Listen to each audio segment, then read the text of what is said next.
नमस्कार दोस्तों, स्वागत है पॉइंट ब्लैंक में अजीत भारती के 38वें एपिसोड में। आज के विषय हैं सवर्णों के आंदोलन से सरकार की फटी पड़ी है, यूजीसी पर मोदी जी रिकंसिडर कर रहे हैं, कलेक्टर दीपके साहब के इंस्पेक्शन हो रहे हैं और जन जी के जलवे के साथ अन्य चीज़ भी। तो आप लोग सब्सक्राइब कीजिए, शेयर कीजिए और नोटिफिकेशन दबाकर बिलियन तक पहुंचा दो यार, बिलियन तक। अपने ईगो के खूंटे पर बैठकर अपनी फ्लावर बनवाने के बाद तिलचट्टों के सामने हाथ बढ़ाकर मुस्कुराने के उपरांत आज हर तरफ से राजनीतिक तौर पर घिरे होने के पश्चात भाजपा सरकार ने यूजीसी पर पीछे हटने के संकेत दिए। मेरी और सार्थक भगत की याचिका पर अधिवक्ता शशांक शेखर एवं कई अन्य ऐसी याचिकाओं पर सुनवाई के समय सरकारी वकील ने कहा कि सरकार यूजीसी नियमावली पर पुनर्विचार करेगी, रिकंसिडर करेगी। पर 8 महीने बीतने पर अचानक ऐसा क्यों कर रहे हैं मोदी जी? देखिए, उनके वकील ने कहा कि पुनर्विचार मतलब यह नहीं कि ये एक तरफ जाएगा या दूसरी तरफ। यानी जिस नियमावली में ब्राह्मण, भूमिहार, राजपूत, कायस्थ आदि जन्मजात जातिवादी अपराधी हैं और जहां SC, ST, OBC अल्पसंख्यक समाज का कोई भी विद्यार्थी एक झूठी शिकायत पर भी इनका पूरा भविष्य बर्बाद कर सकता है, उस पर मोदी सरकार इन लोगों को सुरक्षा देने की जगह दूसरी तरफ भी देख सकती है। तो मोदी जी, इसका क्या तात्पर्य है? अर्थात क्या माना जाए? अब क्या ये सारे सामान्य वर्ग के बच्चे मुंह पर कालिख पोत कर आए, चिन्हित हो जाए पहले से ही, है? या इन पर सरकार उनके होने मात्र से UAPA लगवाएगी? दूसरी तरफ मुझे भाजपा के उन डिजिटल श्रमिकों पर दया आ रही है कि पार्टी में पद पाने के लिए इन्होंने इसी विषय पर क्या क्या नहीं लिखा और हमारे जैसे लोगों के लिए क्या क्या नहीं बोला। पाकिस्तानी, जिहादी, कांग्रेस एजेंट, देशद्रोही, यू नेम इट। पर पार्टी नेतृत्व ने उनसे कहा, तुम्हारे माँ की आंख, साला CJP ने फाड़ रखी है हमारी, हम ले रहे प्रधान का त्यागपत्र।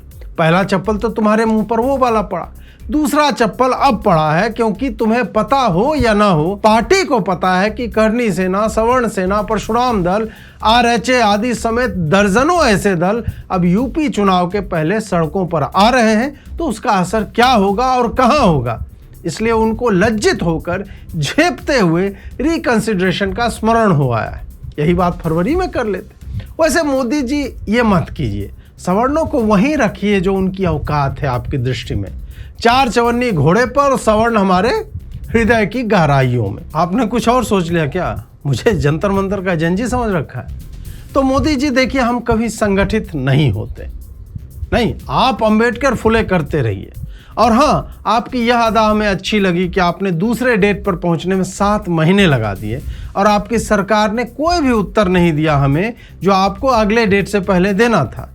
तो अगला डेट कब होगा? April 2027। Sounds fine mister Modi, I thought so too. Modi ji का रिकंसिडरेशन ऐसे ही नहीं आया है।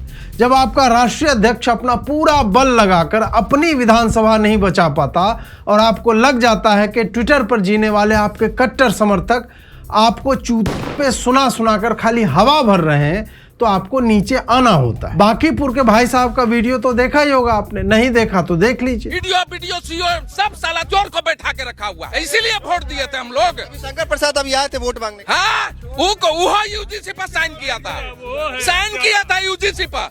हम लोग फॉरवर्ड को गर्दन काटने पर पड़ा हुआ है। हमारे बाल बच्चे को गर्दन काटेगा, हम वोट देंगे उसको? नहीं। अब इस भाई साहब को सुनिए, सवर्ण है भैया 14 छोड़ दीजिए, 3 बार मोदी को वोट दिया। अरे 3 बार। और मैं अपने बाप कसम खा रहा हूँ, मैं अपनी माँ की कसम खा के रहा हूँ, जिंदगी में सबसे बड़ा अपराध किया।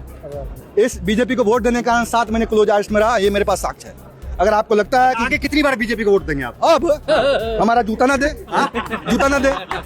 और अब इनको भी सुन ही लीजिए, ये ब्राह्मण है, शिखा भी रखी हुई है। मैंने पहले भी कहा है कि मैं प्योर भाजपा ही हूँ। आज तक मुझे याद है कि मैंने भाजपा ही को वोट दिया है जब से वोटिंग हुई है, बिना कोई धर्म, बिना किसी जात देखे हुए। लेकिन अब जब तक नेतृत्व परिवर्तन नहीं होगा, भाजपा को वोट हम लोग नहीं देंगे। हमारे परिवार में 8-10 वोट है, हम उसी को नहीं देंगे। आगे कोई क्या करता है इससे हमको मतलब नहीं। ऐसे में श्री अनिल बलूनी जी द्वारा मोदी की छवि में दाग लगने से बचाने के लिए कोई कुछ नहीं बोलेगा, प्रवक्ता नहीं जाएंगे टीवी पर, यह इशू स्वयं ही समाप्त हो जाएगा। इस महान योजना के उपरांत इसकी आग फैलने पर भी ईगो की चुप्पी लेकर तिलचट्टों द्वारा शांत किए जाने पर रिकंसिडर तो करना पड़ता है। तिलचट्टों के लिए जब बांसुरी स्वराज जी ने जी करके प्रेस कॉन्फ्रेंस किया था वो याद की, और दामाद जी अंगना पधारे ये वाली धुन भी याद होगी जो दिल्ली पुलिस इनके स्वागत में गा रही थी। वही दिल्ली पुलिस 1 महीने पहले जंतर मंतर पर प्रदर्शन की अनुमति मांगने के बाद भी लोगों के पोस्ट के नीचे लिख रही थी कि उन्होंने आरएचए के बैनर तले होने वाले प्रोटेस्ट को कोई अनुमति नहीं दी है। यानी वामपंथियों को अपना दुलरुआ बेटा बनाकर उसकी हर बात को मानने वाली सरकार अचानक से हमें धारा 163 की याद दिला रही है। इसी दिल्ली पुलिस को इन्हीं तिलचट्टों ने कैसे पीटा था, किस तरह से पत्थर फेंके थे, सर फोड़े थे, कितना जलील किया, वो ये सब भूल गए। अमित शाह जी का कार्यालय यह भूल गया कि अमित शाह और नरेंद्र मोदी को मां की गाली यहीं से धारा 163 के मध्य ही दी जाती रही, और कौन उसकी भर्त्सना कर रहा था? मेरे जैसे लोग। और हमें क्या मिलता है? House arrest. दिल्ली पुलिस की कॉल कि आप जंतर मंतर तो नहीं आ रहे। मोदी जी वेलकम फिल्म के विजय राज हैं, सड़क से उठा करके स्टार बना देते हैं। कन्हैया को ही देखिए, चलिए पीछे बिठाया और उदास है, लेकिन इंदिरा भवन में बैठ गया मोदी जी की कृपा से। दीपके तो अभी भी मोदी जी से अधिक कैमरे के साथ घूम रहा है। कुछ दिन में संसद भवन न पहुंच जाए इन्वेस्टिगेशन करने के लिए, क्योंकि हमारे टैक्स से उनकी सैलरी जाती है। पुलिस ने सवर्णों के आंदोलन को रोकने के लिए 12 बजे तक इतने बैरिकेड्स लगा दिए थे कि कोई भी दल मुख्य स्थल तक पहुंच ही ना सके। पुलिस आधे को उधर भेज रही थी, आधे को इधर भेज रही थी। सोच समझकर हर समूह को अलग अलग करके भीड़ को छोटा दिखाने का प्रयास। देखिए, पुलिस ने चारों तरफ भीड़ को बांटा हुआ है, इकट्ठा नहीं हो रहे दे रहे, जंतर मंतर पर मेन स्थान पर नहीं पहुंचने दे रहे। भीड़ यही रोक रखी है, भीड़ प्रदर्शन कर रही है शांतिपूर्वक धरना देने के लिए। सरकार हमें रोक नहीं सकती, सरकार की बुजदिली है। अगर सरकार ने इनको इकट्ठा होने दिया तो सरकार कमजोर साबित हो फिर दिल्ली पुलिस ने एक और प्रयास किया। उनसे 1 महीने पहले अनुमति जंतर मंतर की मांगी थी और उन्होंने प्रदर्शन के लिए अनुमति रामलीला मैदान की दी, वह भी 4 बजे तक के लिए और 500 लोगों के लिए। क्या 500 लोगों के लिए जंतर मंतर पर जगह नहीं थी? बिल्कुल थी, पर सरकार को यह दिखाना है कि इनकी लीडरशिप ही नहीं है, इन्हें पता ही नहीं है प्रोटेस्ट कैसे करना है। बस बुला दिया और सारे लोगों को कंफ्यूज कर दिया। जन जी के हृदय में उतरने के लिए मोदी जी दिन रात मेहनत कर रहे हैं। ये बात और है कि अब उस लगन और जतन से फ्रंट कैमरा से चाय पी लो फ्रेंड्स टाइप के वीडियो नहीं बनाते। उसी कड़ी में मोदी जी ने सोचा कि जैन जी को और कैसे लुभाया जाए, तो उन्होंने मेंटोस खाया और कहा वन डे वन यूनिवर्सिटी योजना। मुझे लगता है इस योजना का नाम अनदर डे अनदर बक योजना होना चाहिए। वैसे ठीक भी है, भाजपा के नेताओं से वैसे भी कार्यकर्ताओं का दुराव हो रखा है। इसी बहाने एबीवीपी वालों को अपने मंत्रियों से मिलने का सुअवसर भी प्राप्त होगा और पुष्पगुच्छ और शिष्टाचार भेंट वाली पोस्ट भी अधिक आएगी। इधर इनके जेनजी नेता नोएडा की सड़कों पर डिफेंडर से चल के 100 गाड़ियों के काफिले से आउटरीच बना रहे हैं, आउटरीच बन रहा है, समझे। और मोदी जी को लगता है कि कुर्ता और पजामा पहने नेता जेनजी को लुभा लेंगे। हालांकि मुझे लगता है कि मोदी जी ने यह जेनजी आउटरीच के लिए नहीं, दलित, पीड़ित, शोषित, वंचित जेनजी के लिए किया हुआ। सवर्णों में आउटरीच की क्या आवश्यकता है? वो है ही कितने कि उनका ध्यान लिया जाए। वोट देना है तो दे, नहीं तो जाकर अपनी भैंस चराए। वैसे मैं तो कहता हूं कि इनको यह कार्य करना चाहिए ताकि फीडबैक मिले कि मोदी जी की लोकप्रियता में 4 चांद कहां से लग रहे हैं। कौन एक दिन में 380 मिलियन व्यूज देकर रिकॉर्ड तोड़वा रहा है मोदी जी से? बहुत जरूरी है ये। प्लीज प्लीज मंत्री जी जाइए, युवा आपकी राह देख रहा है और हम राह देख रहे हैं आपके द्वारा सब्सक्राइब करने की। आप में से आधे लोगों ने नहीं कर रखा है, कर लीजिए और नोटिफिकेशन बेल से ऑल सेलेक्ट कर लीजिए ताकि हर नया वीडियो आपके स्क्रीन तक पहुंच जाए समय से। आजकल जेन जी में कमाल का कॉन्फिडेंस आ गया है। उन्हें पता चल गया है कि वो जेन जी हैं और वो कहीं भी घुस सकते हैं, कहीं पर भी खड़े होकर घोषणा कर सकते हैं we are Gen Z, parliament तक हमारी बात पहुंचेगी, हमारे टैक्स से तुम्हारी सैलरी आती है। जबकि अभिजीत दीपके जैसे नल्ले कोक पीने के अलावा और कितना ही टैक्स जीएसटी के माध्यम से दे पा रहे होंगे कि दूसरों की सैलरी दे, ये पता नहीं चल पाया। आजकल वो स्कूलों को ठीक करने की मुहिम चला रहा है जो खुरपेश 2 साल पहले से कर रहा। ठीक कुछ नहीं हो रहा है क्योंकि एक तो सरकारें लाडली बहन और लाडला भाई योजना में पैसे बहा रही है और दूसरा यह कि दीपके का भी लक्ष्य कुछ ठीक करने का है नहीं। वो खाली बैठा था, देश में एक असंतोष दिख रहा है, दूसरों की सुलगाई आग में इसने फूंक मारना आरंभ किया। पहली सफलता मिल गई जेन जी को। फिर अब ये समाज सुधारक बनकर मोदी से अधिक कैमरे लेकर सिक्योरिटी के साथ स्कूल में इंस्पेक्शन कर रहा है। माइकों की संख्या बताती है कि स्मॉल डिक एनर्जी कहां कंपनसेट हो रही है। कहीं पर भी घुसता है, किसी को भी डांट देता है। मुन्ना भाई एमबीबीएस यदि आज के समय में बनती तो उसका नाम दीपक भाई कलेक्टर होता। कलेक्टर बन नहीं पाए पर फील पूरा ले रहे। बच्चों को बाहर खड़ा कर दिया और सर इंस्पेक्ट कर रहे हैं। किसी ने कहा कि केवल वीडियो बनाने से क्या होगा, इम्पैक्ट क्या है तुम्हारा? तो भाई ने एक बंद पड़ी जगह में जाकर भौकाल काटा कि देखो मेरे कारण नई प्लेट आ गई। फिर दूसरे को एक्सपोज करने चले थे, स्वयं ही हो गए। देखिए दूसरा स्कूल क्या है, ये स्कूल कौन सा स्कूल क्यों हाँ पीपल आप स्कूल क्यों नहीं हो?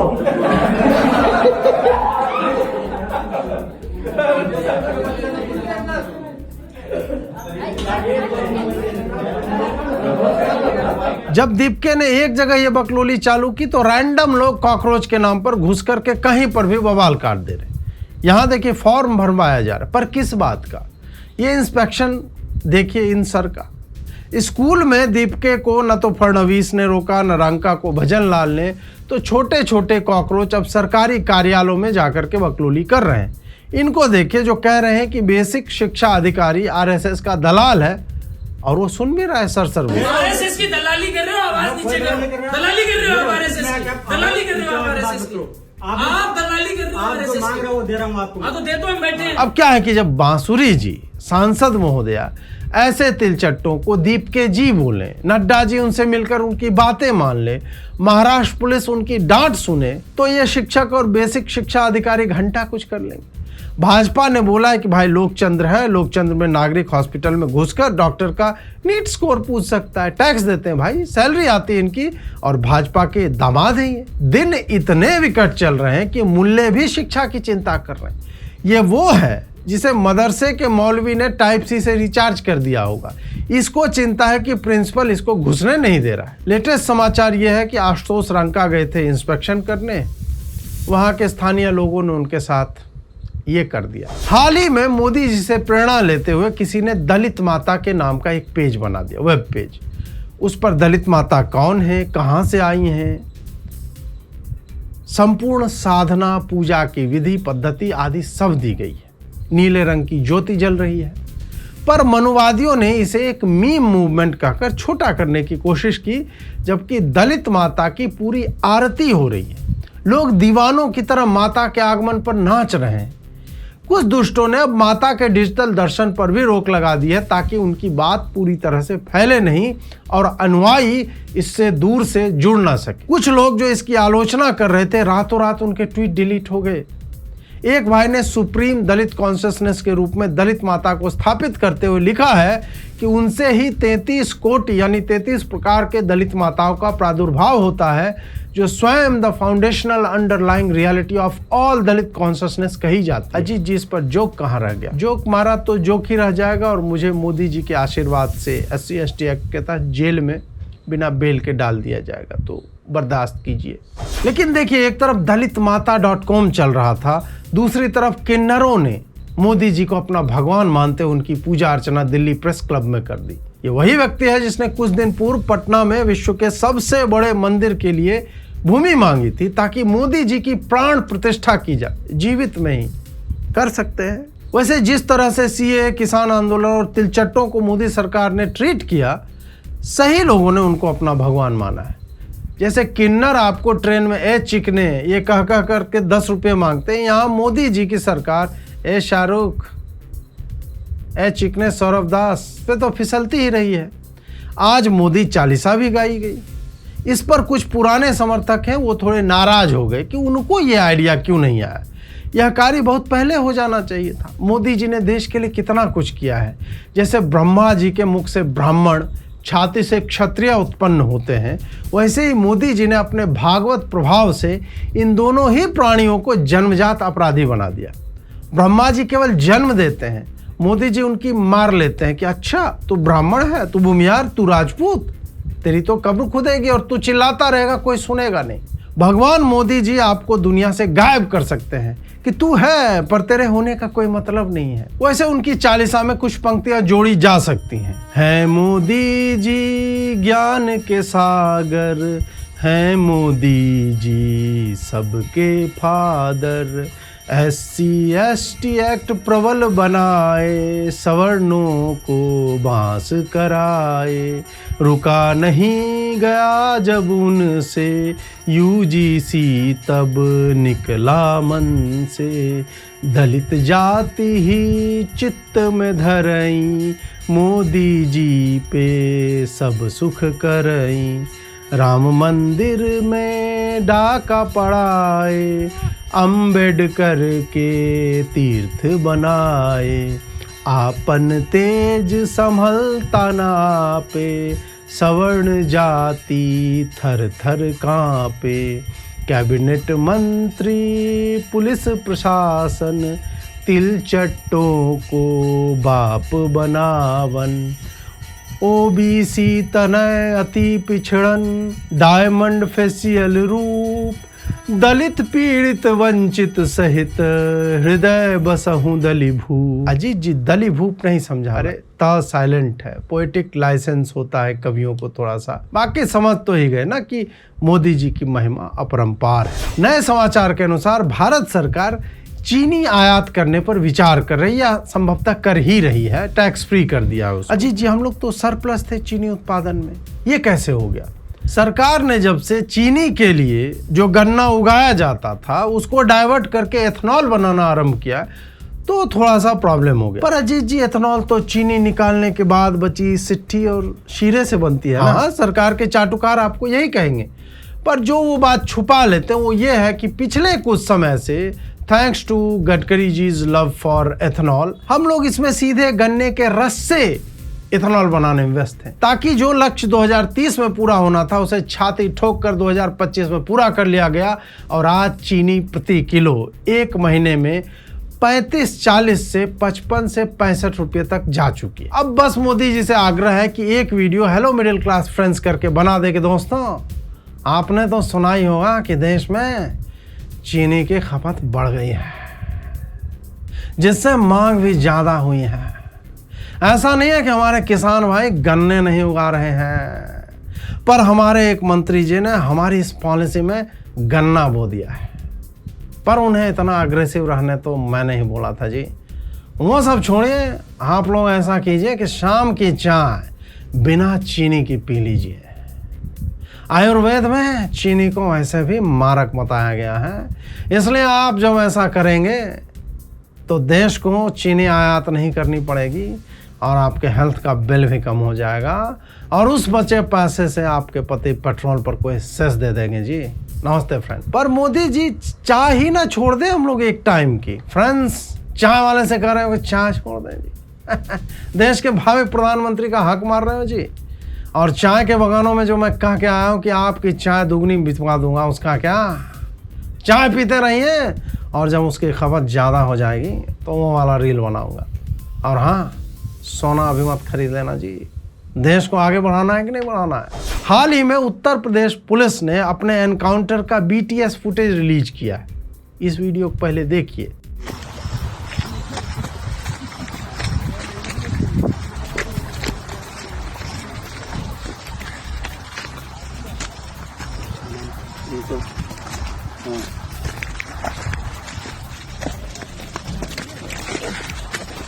क्या नाम है? मुकेश यादव। मुकेश जी सर।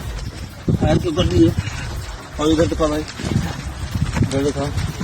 ये तमंचा तुम्हारा है? जी सर। हाँ जी सर। अच्छा, इसमें क्या है? राउंड है सर। राउंड?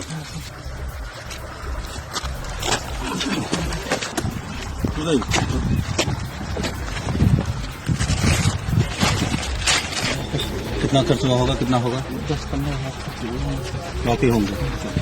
अभी गिनवा लेता हूं। पुलिस वाले कितने अच्छे लोग होते हैं उसका ये एक उदाहरण है। बिहाइंड द सीन्स वाला वीडियो जो है, पुलिस ने पहले टांग में गोली मारी या टोमेटो सॉस लगाया भगवान जाने, पर एकदम से पट्टी निकाली और बांध दिया। जबकि पुलिस चाहती तो रुमाल बांध देते, लेकिन उन्हें पता था कि अपराधी निर्भय होकर प्रदेश में घूमते हैं, इसलिए फर्स्ट एड किट साथ लेकर के चलना चाहिए। कट्टा दिखाकर पुलिस ने पूछा तुम्हारा है, भाई को बोलना पड़ा कि उसी का है। अपराधी भी कैरेक्टर में रहता है कि हाँ भाई तमंचा है तो है, और हमारा ऐसा थोड़ा है कि पुलिस कट्टे और तमंचे अपराधियों की जेब में ये सब डाल देते, पुलिस ऐसा थोड़ी करती है। अच्छी बात यह है कि मध्य प्रदेश पुलिस टाइप फर्जी प्लास्टर तो नहीं बांध रहे, अपराधी हाँप भी रहा है, यानी या तो बहुत अच्छा एक्टर है या सच में ही पुलिस ने अपना काम कर दिया। वैसे जिस पुलिस के मुंह की ठाई ठाई सुनकर अपराधी गले में तख्ती लटकाए आत्मसमर्पण कर देते हैं, उसे गोली मारकर किसी को घायल करते देख मुझे बुरा लगा कि योगी जी के राज में पुलिसिंग में अब गोली और पट्टी का खर्च बढ़ाया जा रहा है। भारत में न्यायिक व्यवस्था कैसे चलती है उसका एक नमूना यह देखिए कि महाराष्ट्र के फूड एंड ड्रग एडमिनिस्ट्रेशन ने Guru Nanak dairy and sweets में गंदगी आदि देखकर उसे बंद कर दिया, बोला हाइजीन का इशू है। फिर उन लोगों ने सफाई आदि करके 36 में से 35 मानकों का पालन कर लिया। चूंकि सारे मानकों का पालन नहीं हुआ तो एफडीए ने उसका लाइसेंस रिन्यू नहीं किया। वो लोग कोर्ट में पहुंचे, कोर्ट ने कहा यार 98% तो फॉलो कर दिए। अब एफडीए इनको 5 लाख का हर्जाना भरे कि 98% पे क्यों नहीं दिया लाइसेंस। जी कोर्ट तो लगता है 36 में 19 भी सही करने पर कह देते कि ज़्यादा तो कर ही दिया है ना, बाकी बाद में कर लेंगे, दुकान तो खोलने दो यार। अब देखिए मान लीजिए मिठाई में कॉकरोच मिल गया तो आप उसे निकाल कर फेंक दीजिए, या आपको डर लगता है कॉकरोच छूने में, दुकानदार स्वयं ही फेंक देगा। इसके लिए किसी की रोजी रोटी क्यों बंद करना। लोग बीमार होंगे तो डॉक्टर की कमाई होगी, फिर दवाई बिकेगी, फिर अर्थव्यवस्था आगे बढ़ेगी। ये तुकाराम जी क्या चाहते हैं कि पूरा हेल्थ सेक्टर बर्बाद हो जाए, हद है यार। इसीलिए इनके इतने ज़्यादा ट्रांसफ़र होते हैं। बना बनाया सिस्टम है, सबको पैसा मिलता है, सबका घर चलता है, और ये उस फूड चेन में एक कड़ी को तोड़ना चाह रहे हैं। और अंत में इस क्यूटी पाई को सुनिए। हेलो गाइस, हमको एक आदमी ना हम कैसे बोले आप चाइनीज सीखे ऐसे बोले, मेरा वो इंडिया है, हम भी इंडिया है। आप लोग ऐसे मत बोलो, हम लोग इंडिया है। आप हम लोग को चाइनीज बोलने से हम बहुत गुस्सा होते हैं, बहुत दुखी होते हैं। प्लीज हमको ऐसे मत बोलो, हम बहुत दुखी होगा तो। Bye bye. जो भी इस कन्या को चीनी बोलेगा मैं पर्सनली उसे मारूंगा। ये क्या बात हुई कि इतनी सुंदर बालिका है, इतनी अच्छी हिंदी बोलती है, और दुष्ट लोग इसे चाइनीज बोलते। एक बार मैं स्वयं को चाइनीज नेपाली कहलाना बर्दाश्त कर लूंगा, लेकिन इसको कोई कुछ नहीं कहेगा। इतनी अच्छी बच्ची यदि चीनी भी हो तो उसे हम इंडिया ही कहेंगे। मुझे इसकी बातें सुनकर किरण रिजिजू जी की याद आ गई। वो भी बचपन में ऐसे ही क्यूट रहे होंगे। क्यूट तो अभी भी है, लेकिन अभी इस बच्ची की तरह साहस नहीं दिखा पा रहे हैं, उतना चलता है। कैसा लगा आपको आज का एपिसोड हमें कमेंट में अवश्य बताएं। लाइक कीजिए, शेयर कीजिए, सब्सक्राइब कीजिए। मिलते हैं अगले एपिसोड में। नमस्कार।